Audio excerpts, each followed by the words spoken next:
भूमिका का भाव बा आज इतना भैया लोग बैठल बनी ई हमें से कहानी का शुरुआत भी भाई पंखा बंद कर ये पंखा वर्क कर जैसे कि आवाज खींची ना मैं ढोलक हारमोनियम का आवाज खींची ये हमें से जल्दी करके बैठ जा भैया जितने जल्दी करके चट चट बैठा उठ बैठना हो बिरहा में जैसे भूमिका का भाव लगल बा आई जैसे कहानी का शुरुआत भी बा कैसे मास्टर एक एक लाइन आप लोग सुनी होगी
असल पीर होता है संसार में अंधेरी निशा में दिशा जो दिखाया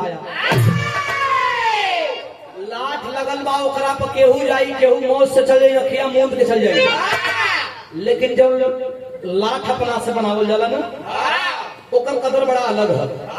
हई घर में रहे के तो बेटा पतो सब कोई रहत बा लेकिन ई घर का कदर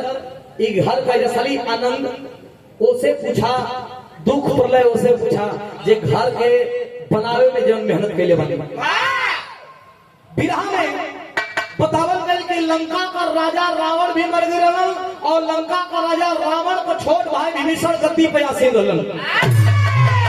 जब लंका में कुबेर और जो लंका में लक्ष्मी झाड़ू बर्तन करत रही वो लंका से आज बड़े बड़े पीरन का खात्मा हो गई कभी बताते हैं कि 1 लाख पूत 1.25 लाख नाती ता रावण घर दिया न जो ना रावण के घर में बड़े बड़े वीर चौका बर्तन करते हैं वो रावण के घर में क्यों दिया जलावला नहीं थे मंदोदरी रानी और रावण का धर्म पत्नी मंदोदरी रानी बैठ के फूका फाड़ के रोत बाड़ी क्या है हमार लंका जो लंका का सत्तर बनत रहा लंका आज वीरान हो गई मन में इच्छा जगल कि रावण भी मर गए कुंभकर्ण भी मर गए हमारा बेटवा मेघनाथ भी मर गई इन लोगन का आत्मा भटकत हुई इन लोगन का न तेरह ही के कोइलस न लोगन के कोई पानी पियलस ए भैया मंदोदरी रानी के ख्याल आया कि मेघनाथ का एक बेटा जो बचपन से ही अपने मम्मा गांव यानी ननिहाल में पलत रहा जेकर नाम का रहल अमरजीत उम्र कितना बा 13 बरिस 13 बरिस का बेटवा के माई बोलवैली जब 13 बरिस का बेटा आई तो सुनले रहल के हमार दादा और रावण जब धरती पर चलेलन तो धरती डोले लगेले हमार बाबू मेघनाथ एक बारी इंद्र जीत रहलन इंद्र के जीत लेलन हमार कुंभकर्ण दादा अगर जाग जा तो पूरा धरती का भोजन खत्म कर दे आयल जब तब मंदोदरी रानी के सामने खड़ा भय लंका का स्थिति दिखे लागल कि अरे लंका का स्थिति हो गई बा मंदोदरी रानी से पूछलस कि आजी दादी माँ जिस लंका का हमने बखान सुना है उस लंके का स्थिति क्या है कहा भैया दोहा का भाव बा कैसे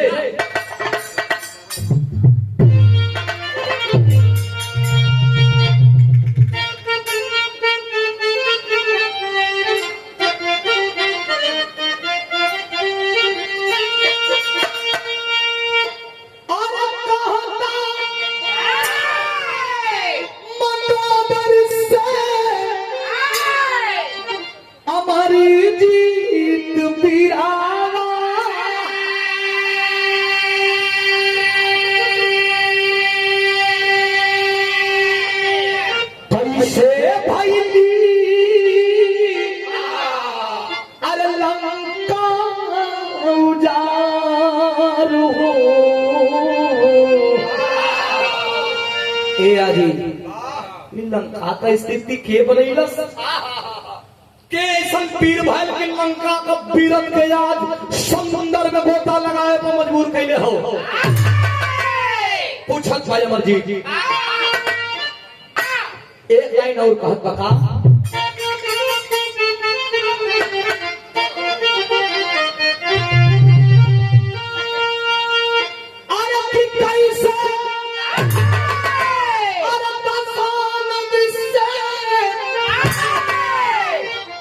पितामह मारी गईली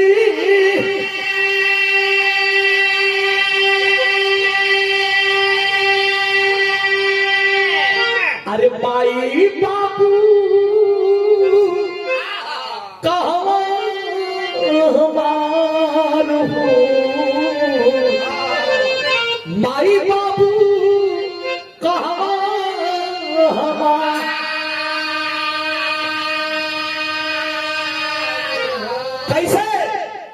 कैसे मारल गईलन अरे दशानन रावण कहाँ भड़न हमरे बाप मेघनाथ जरी कहाँ भड़न मंदोदर रानी कलश की बेटा या के का पूछत पड़ा बेटा तो के ई कार्य बदे नइखे बोलावल कलश हमार पहले बात जौन कलेजा में सुलगत दादी जौन कलेजा में सुलगत तौन बतावा दादी मजबूर होके बाबूजी मंदोदर रानी एक बात कहती है बिरहा में खुवाली का टुकड़ा बन से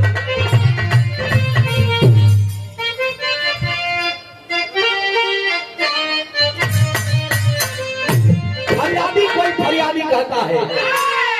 अरे भर दे झोली अरे मेरी अरे लौट कर मैं न जाऊंगा खाली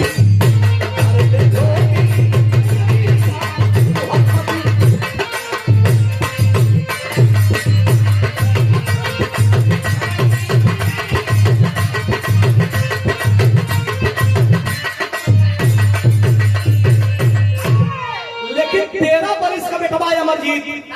जौन सुखाई घाव रहे ओके कूरे धलस मंदोदरी रानी का कहता अरे रोके बोली अरे मंदोदरी अमर से अरे लाल कैसे मिटाऊं मैं शंका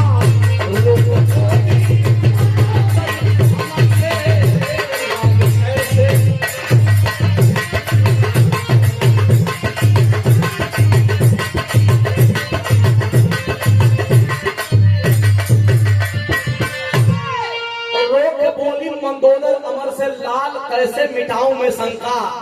अब मांग में मेरे राख भरी है देख ले राख है सारी क्या पूछना चाहता है क्यों सुखाई घाव के फिर से ओकरा पर मलहम पे फिर से ओके कुरेदन पड़ा बेटा कलश नाई माई हमर लगबू आजी हमर आजी लगबू हमर इतना कुल का नाम है रावण जे करे खानदान का राजा हो वो मारल गई पूरा बात हमके बताओ माई शुरू से बताओ कि का भयल 13 बरिस का बेटवा अमरजीत ने आंख में आंसू लेके आंखिए में आंसू लेके मंदोदर रानी भी कलश के सोन बेटा जब सुनना चाहत का बताए मास्टर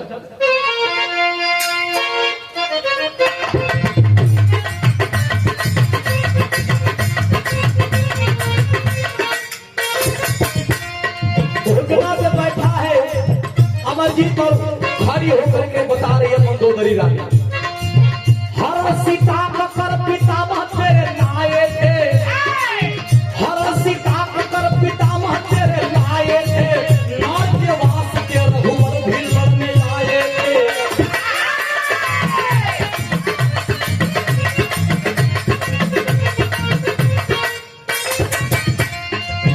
मिले श्री राम से भी भीषण मिताई करके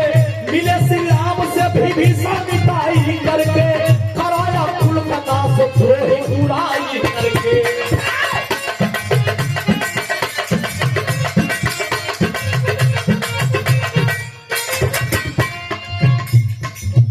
वीर मारे गए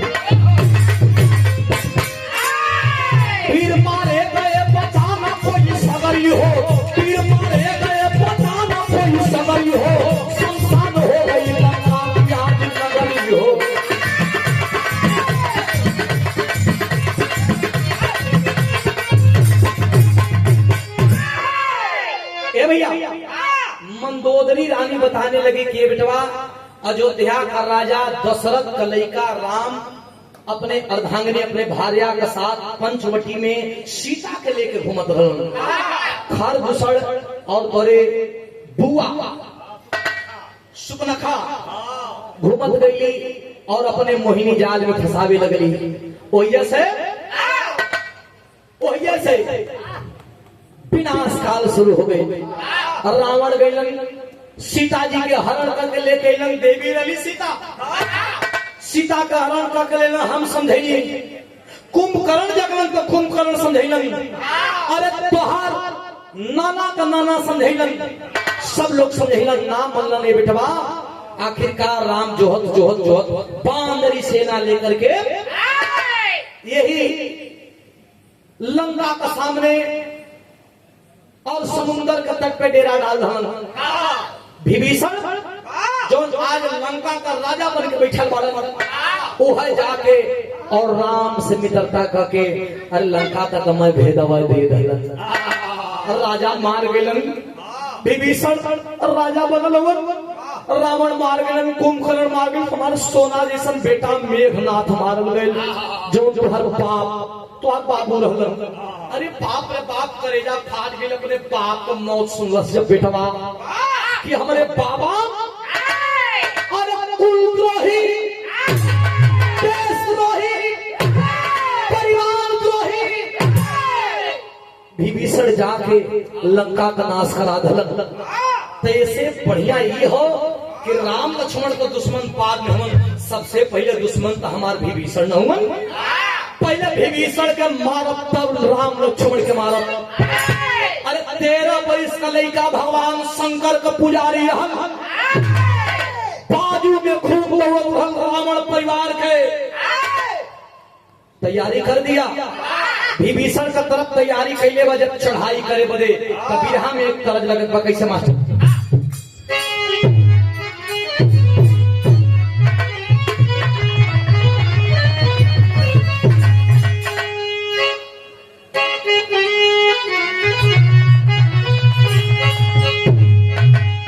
देखा भैया आज तक तमाम प्रकार का तरज आयल बा। लेकिन वो समय का तरज है जब शायद हमने का जन्म हो या होइबो करी तो बड़ा छोट हो कब जा। आज शादी ब्याह में कई प्रकार का आदमी कई को चीज देते हैं। कोई कूलर कोई फ्रिज कोई एसी कोई ड्राम सेट कहो कोई बल्टी सेट कई को आदमी। लेकिन वो घरी सब ना रह। कोनो लड़की का गवाना भयल बड़ा इज्जत भयल बड़ा इज्जत से ओके कुल सर सामान देवल गई। 2 महीना के बाद जब सावन चढ़ल हो तो सावन में जब अपने ससुरा से नैहर आई तो भौजाई में जनते हुआ मजाक करे लगली। कहो न दो का मिलल हो मुंह दिखाई घर परिवार कैसन बाड़न। अरे जब हमन का सामान दिले है कोनो दिक्कत ना न कुछ मिठाई उठाई बढ़िया रखस भौजी कोनो प्रकार का दिक्कत शिकायत ना एक चीज में खाली एगो शिकायत है। कौन का बतावे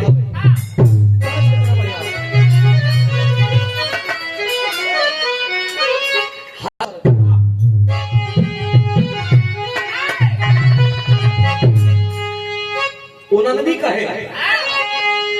कि अरे फुटवा मिलल दौड़वा मिलल। अरे फुटवा मिलल दौड़वा मिलल। अरे बहुरवा मिलल ये भाऊजी। ए हो बढ़ जा भैया।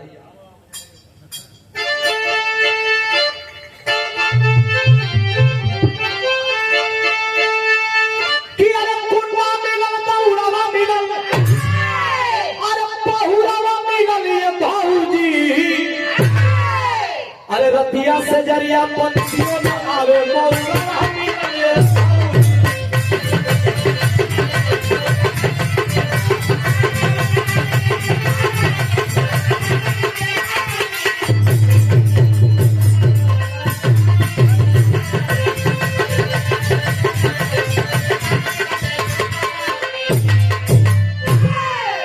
जितेंद्र प्रधान एकदम विभीषण जब मारे मतलब पागल हो गए। जब पागल हो गए तब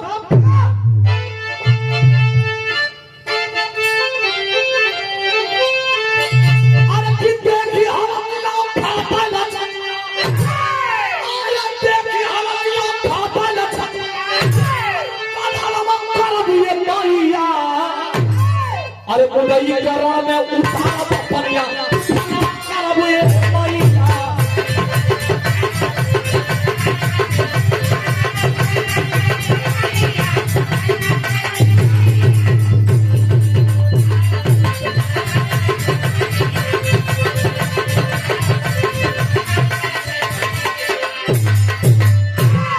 मंदोदरी रानी से कलश माई 1% भी चिंता मत करी है। आज दिखाई कि असली बच्चा कौन हो, असली मर्द कौन हो। मेघनाथ को बेटा मारल गई तका हम बेटा बन के अब पूरा करब। का कहे मास्टर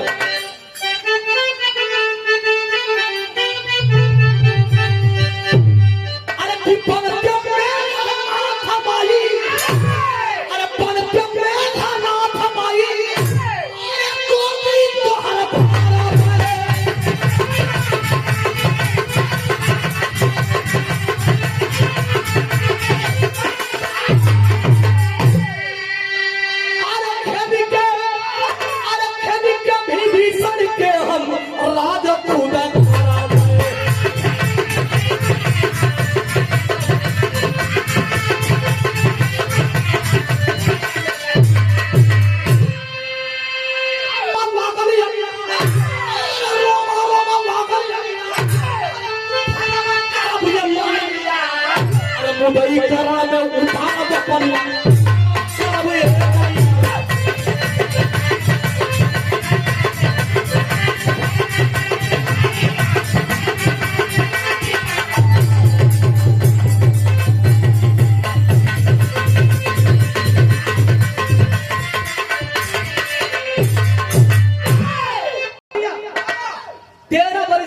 धनुष बाण लेके अच्छा धनुष कहा वो है जहाँ विभीषण बैठा रहा लंका का राजा बन के जाके कलश किए नीच गद्दार पूरे परिवार का पतन करा करके तुझे शर्म नहीं आ रही इस गद्दी में बैठने पे। उतर जल्दी, तुझे तो लाज के मारे मर जाना चाहिए। तूने अपने बड़े भाई को मरवा दिया, अपने बेटे समान इंद्रजीत को मरवा दिया,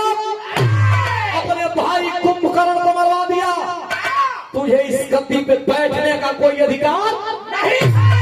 एक बात कहे क्या कहे मास्टर, बिरहा में फिर दर्ज बदलवा।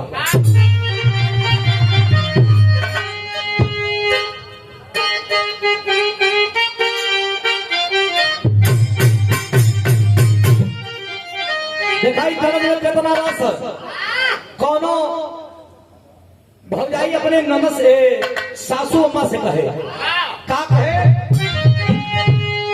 अरे का मौरा गईलू ना लैया, का मौरा गईलू ना हो, अरे का मौरा गईलू ना लैया।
आशीर्वाद की कामना ताज जिंदगी है। हमारे भैया लोग बैठे हों कहीं हंसी मजाक भी बड़ भाई हों। ए भैया इधर तरज वाले की लड़का विभीषण के डांट है का कहे, अरे की पापा अरे पापा जवाना मार कर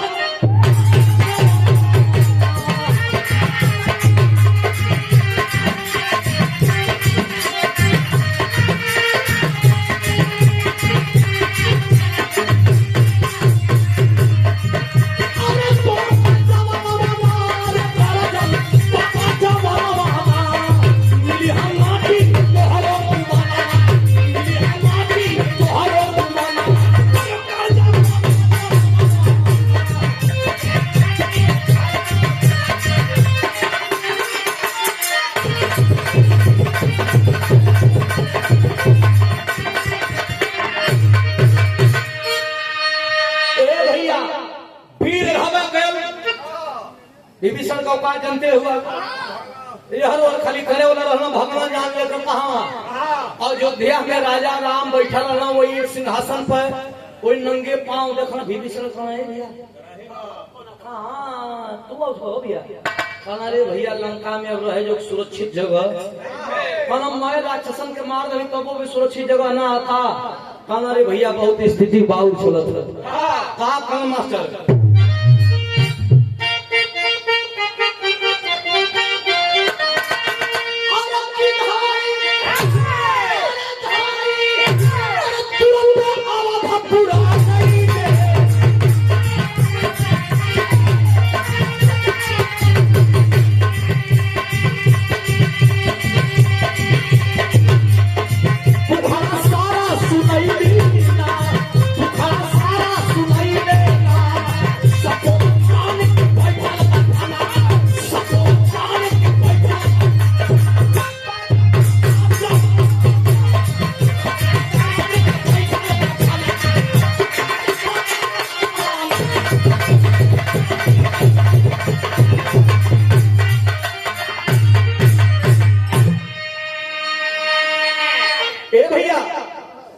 सपोला तान के बैठल बा फनवा कहना के भैया वो तक तो मुआई नहीं लगत और राम जी से दुखड़ा सुनावत पड़ा ने हम लंका का राजा लइका बैठ गई 13 वर्ष का लइका मेघनाथ का लइका अमरजीत बैठ गए और सारे मंत्री संतरी से कहने लगा कि किसके चक्कर में आप लोग पड़े थे अरे विभीषण तो कुलद्रोही था आप लोगों के पास दिमाग था कि नहीं क्या कहता है तेरी भाव मास्टर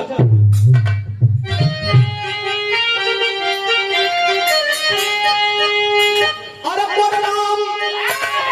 पीरन से खाली भइले बेसरा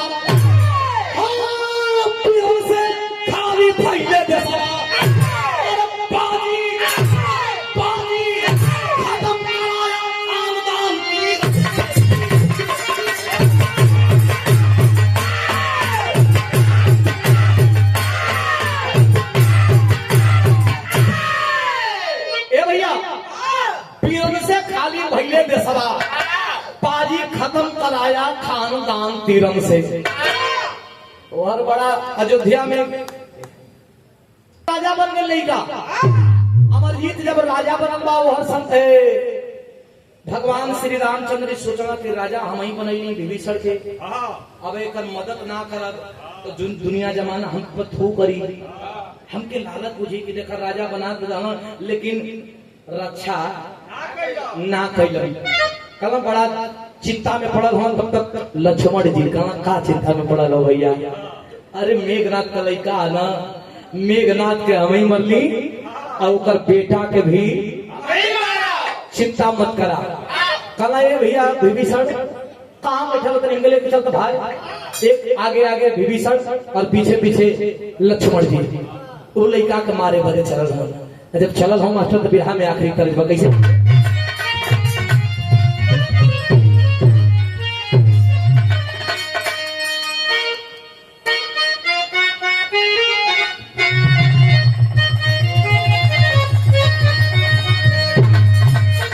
तरज कलाई बाकी अरे दिल के टुकड़ी दिल के टुकड़े आंसुओं में बह गए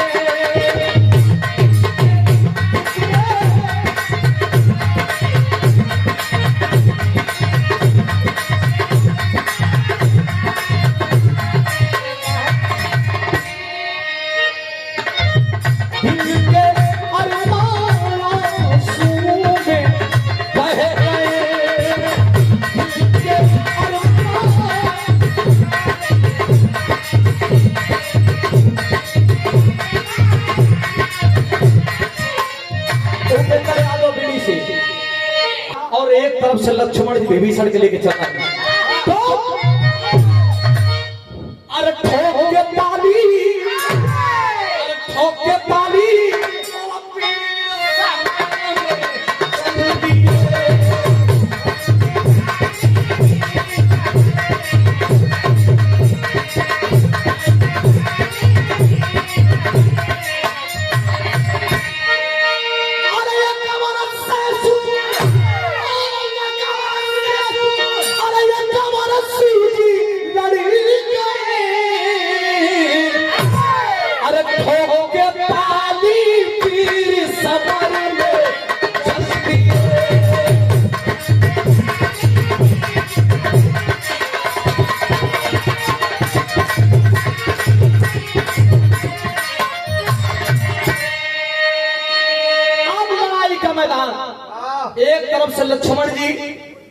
और उनके पीछे विभीषण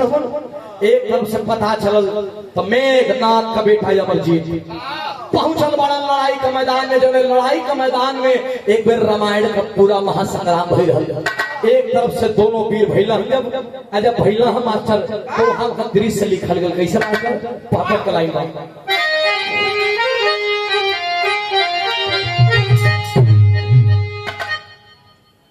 देखिएगा मैं गा रहा हूँ आप लोग सोचिएगा कि एक तरफ 13 वर्ष का लड़का जिसके पीछे कोई नहीं है और एक तरफ शेषनाग का अवतार लक्ष्मण जी जिन्हें मेघनाथ को भी मारा था। तो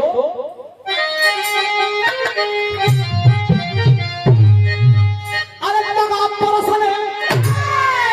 पान के ऊपर पान पान का सीना हो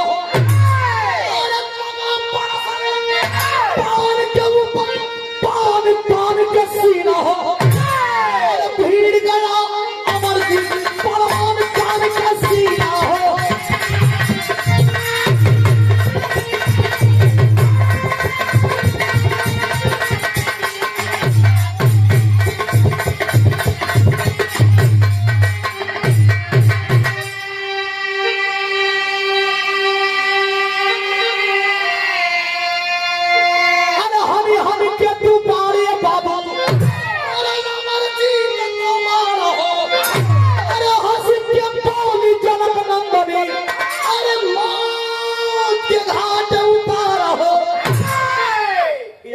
पॉइंट नोट कर जो लड़ाई तो हो रहा बा। एक तरफ से अमरजीत का बेटा क्षमा करेंगे मेघनाथ का बेटा अमरजीत से और एक तरफ शेषनाग का अवतार लक्ष्मण से। लक्ष्मण बाण चलावे तो जैसे कि लगे कि लक्ष्मण बालक हुआ अमरजीत लक्ष्मण आज जब अमरजीत बाण चलावे तो लक्ष्मण के ही लागे कि इतना स्पीड का तब मड़वा भैया राम कभी ना चलत रहल। इतना स्पीड का तब बाण मेघनाथ कभी ना चलत रहल। ये हाथ 13 बरिस का हाथ अभी बच्चे जना था लेकिन इतना ताकत कहाँ से आ गई। मुस्कुराइम विभीषण कहना लक्ष्मण के भैया हम तोरे तरफ से लड़ाई लड़े आई नहीं हम देखते हैं कि हम धीरे धीरे कमजोर पर थी तो तू मुस्कुरात हुआ हम मुस्कुरात ये बदे हैं कि तू कतनो बिसाई बिसाई बिखैला बाण चल कुछ होके वाला ऐसे ना कि काहे कि शंकर भगवान के जितना रावण पूजले रहल उसे कहीं तनिकाई पूजले आ सुना के मारे के एक आइडिया है ये करे सामने कौन स्त्री नारी खड़ा हो जाई तो या पर तीर धनुष रख ले। लक्ष्मण जी कहना था हाँ तो लंका बोले तो हुआ ही नहीं हमारे संगे के हुआ ही नहीं थे कहना तब वही लंका में दोबारा एक बार और जनक नंदनी सीता जी के बुलावल गए। सीता जी अली तो वह लक्ष्मण के आगे खड़ा होकर कहले कि बाबू देवर जी अब तोहरे सामने कुछ दिक्कत ना हो अब तू बाण चलाव। आज अब मेघनाथ का बेटा अमरजीत देखलस कि सीता सामने खड़ा हो गई स्त्री सामने खड़ा है तीर धनुषिया रख डालस तीर धनुष रख डालस के कोनो स्त्री के आगे करके हम तो लड़ाई ना लड़ सकीला। तब भयल का मतलब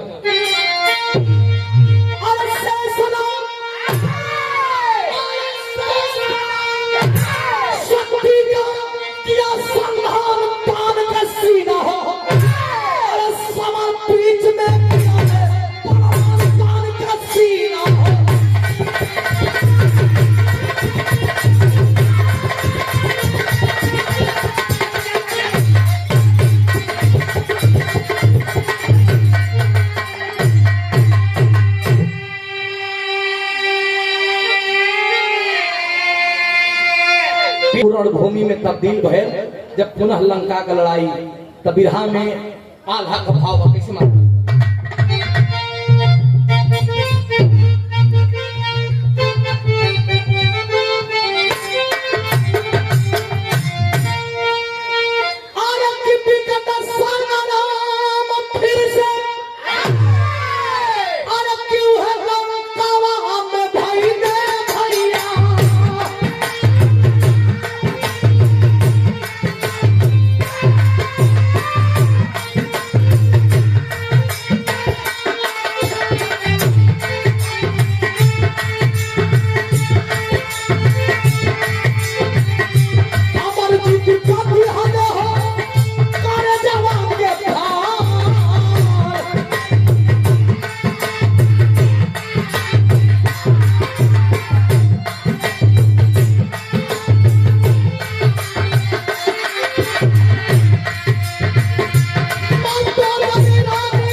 बेटा अमरजीत लड़ाई के मैदान में छटपटा रहा बा। पता चलल वह मंदोदरी रानी कहे रोवत गावत है कि एक का चिराग पिंडा पानी लेवे बदे पुरखन के तारा बदे कुल कर राजा पाए बदे विभीषण एहू के भी धोखे से मरवा देलन। जैसे विभीषण पूरे लंका के सर्वनाश करा देलन वही तरह आज बेटा के भी सर्वनाश हो गई, मार गए। आखिरकार वही समुद्र के पानी से ला करके और बालू से पिंडा उंडा पार के रावण उनके तारम तार के छोड़ के जब चल गए। ये भैया एक प्रमाण मिलता है कि वो समय से आज से अगर कोनो भी समाज में, कोनो भी देश में और कोनो भी क्षेत्र में अगर विभीषण निकल जाए तो वो कुल का, उस समाज का, उस क्षेत्र का नाश जरूरी है, निश्चित है। जैसे पूरा लंका ढह गई ऐसे कहे कि कैसे मार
आखिरकार वो बेटा वीर भी लंका के समर बीच में अपने पूर्वजों के लिस्ट में शामिल हो गए। तो गुरु बिहारी गुरु गणेश राम नान गुलकारी और चंद्रिका कवि बच्चन की बने पुजारी